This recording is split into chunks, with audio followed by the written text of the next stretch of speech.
Revolutionary talk for revolutionary times. LibertyTalk.fm.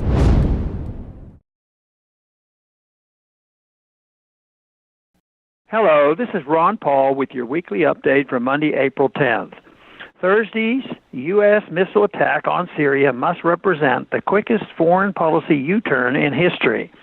Less than a week after the White House gave Assad permission to stay on as president of his own country, President Trump decided that the U.S. had to attack Syria and demand Assad's ouster after a chemical attack earlier in the week.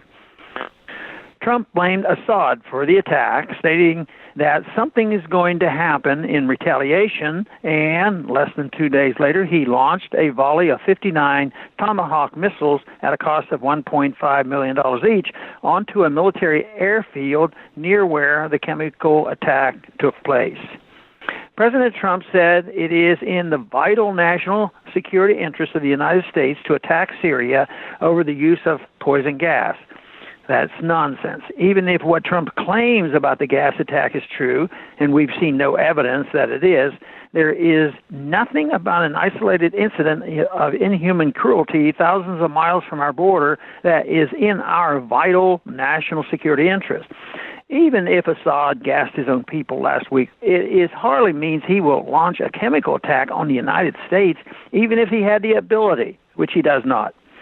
From the moment the chemical attack was blamed on Assad, however, I expressed my doubts about the claims. It simply makes no sense for Assad to attack civilians with a chemical weapon just as he is winning his war against ISIS and al-Qaeda and has been told by the U.S. that it is no longer seeks his regime change.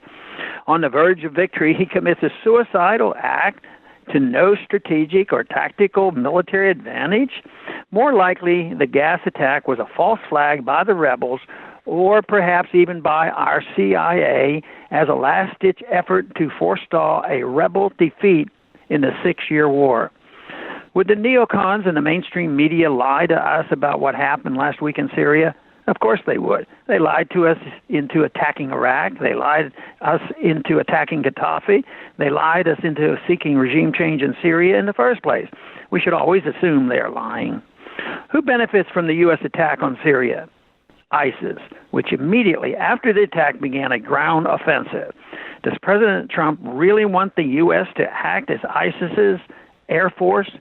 The gas attack, which took some 70 lives, was horrible and must be condemned. But we must also remember that U.S. bombs in Syria have killed hundreds of civilians. Just recently, U.S. bombs killed 300 Iraqi civilians in one strike. Does it really make a difference if you are killed by poison gas or by a U.S. missile?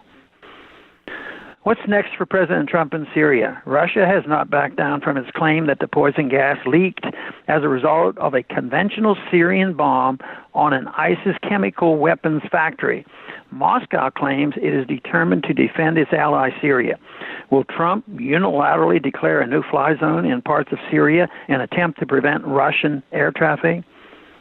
Some suggest this is his next move. It is one that carries a great danger of igniting World War III.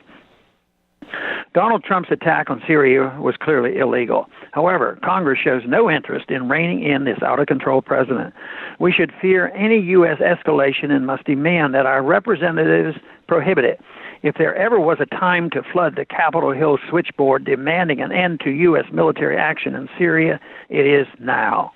Thanks for calling this update. A new update is placed on this number, 888-322-1414 every Sunday. The written text can be found on my Ron Paul Institute website at www.ronpaulinstitute.org and on my Facebook page. Thanks for calling.